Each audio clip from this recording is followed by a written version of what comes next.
When we create microservices, we usually follow certain patterns or best practices and so on.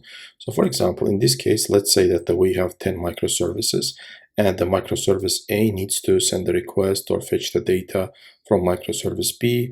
B need to fetch the data from D, and the C also need to fetch the data from the service D. So what we're going to do in that case? So in that case, service A needs to know the IP and the port of the service B. The same way service B needs to know that IP and port and the service D, and so on. So if we want to, let's say that if we are changing IP and the port for the service D, we need to go for each service. We need to go in the configs and change the IP and the port for that service. So how we are solving this problem? In microservices, we usually use a pattern. It's called a discovery server. So basically what we do is we register each microservice in that. So we are starting a new server, and in that server we are registering all our microservices. In Spring Cloud, the implementation of the discovery server is Eureka. So what we do is, for example, in this case, we are service A, right? We are registering that in the discovery server in the Eureka, and the name is given to it, for example, is A service. And the same is for B. We are registering B, C, and the D. So what happens is now when the service, after registering all these services, instead of communicating directly, so what they do, they are sending the first request to the discovery server, fetch the name of that service, and then they are going to the service by their name. So for example, in this case, service A doesn't need to know the IP address and port of the service B. It will just fetch the name of that service from the Eureka, from the discovery server, and it will send the request to the service B by this name, B service, and the service B will send to the service D request by the name of D service. So how it works? So how exactly the work is organized in the discovery server, right? In Eureka, it's usually organized by the heartbeat mechanism. So what it means is each service sends a heartbeat every 30 seconds to the discovery server, to the Eureka. So for example, in this case, service A sends a request to the discovery server, a heartbeat, which means that just letting the server know that it's alive, right? It's still functioning. So it sends a request something like I'm alive or similar. If the discovery server doesn't receive the heartbeat from the server, then in that case it receives that server from the discovery. It receives that service from the discovery server. So that's it. That's how the work is organized in the discovery server. Now let's go and see that in example, right? So let's go here. In our previous example, we have added one more service here, one more module, discovery service server, and here we are just starting our discovery server. So whatever do we in the Spring Cloud application, it always comes down to the Spring Boot application. It's basically another Spring Boot application, and we are adding one more annotation here, enable Eureka server, right? Enable discovery server. So let's go here and see that what else we have.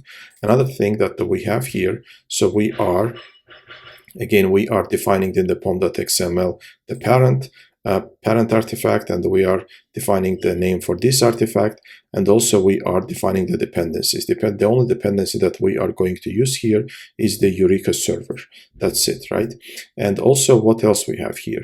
Another thing is that we have here is that the application YAML. In the application YAML, we are defining the service port where our discovery server will be available, and the name for that application. So it's a Spring application, and the name that we are giving to it is discovery server. Also, we are defining that the Eureka client, so register with the Eureka false and the fetch registering false. So what it means is this configuration means that we don't want this particular server, this particular service to register with the discovery server, right? So if we want any service not to be part of the discovery server, so we are setting this register with the Eureka to false. So we don't want the server to register itself, so that's why we are setting that here.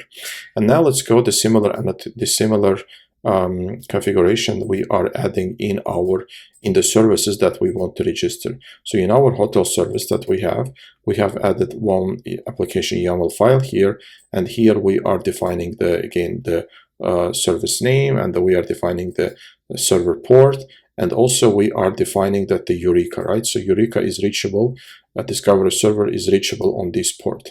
And I've added one more service here. So we have one microservice, hotel service, and I have added one more, which is the book service. And in the book service, we are exactly doing the same. So it's a book service, and it has only one controller. And if we are reaching this endpoint, let's move that here. If we are reaching this endpoint, book status, it just returns us book service is up and running, right?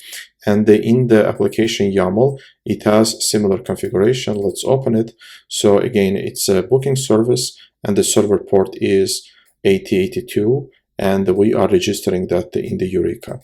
That's it. Let's now first go ahead and start our Eureka server, right? Start our Discovery server. So our Discovery server now started. So let's go and see that the UI, right? Discovery server has this UI. So when we started, it's available on this port. And as we can see here, it has metrics, but the most important part is here that for us is the applications that are registered. So at this point, we haven't registered anything because we haven't started our microservices. It says that no instance available. So let's go ahead and start. For example, let's first start our hotel service application.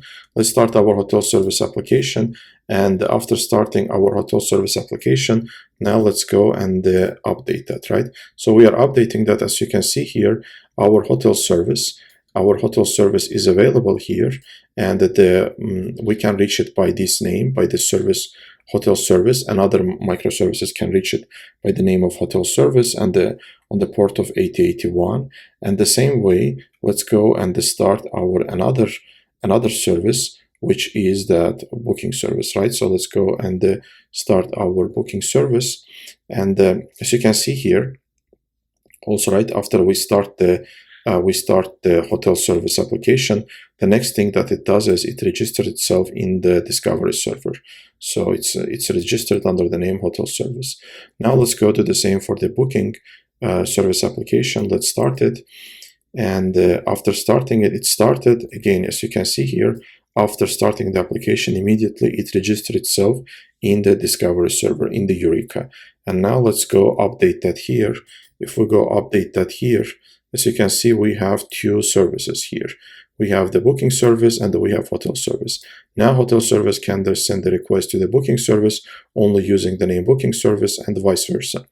Let's go also to the Postman and see that indeed the first service, which is the hotel service, is working on the port 8081, and the hotel and the booking service is also working on the port 8082. So you see that we are receiving that the booking service is up and running. And also second service, right? Booking service is also available is on this IP that is provided by the Discovery service, right? So we are going to this endpoint, and if we try to reach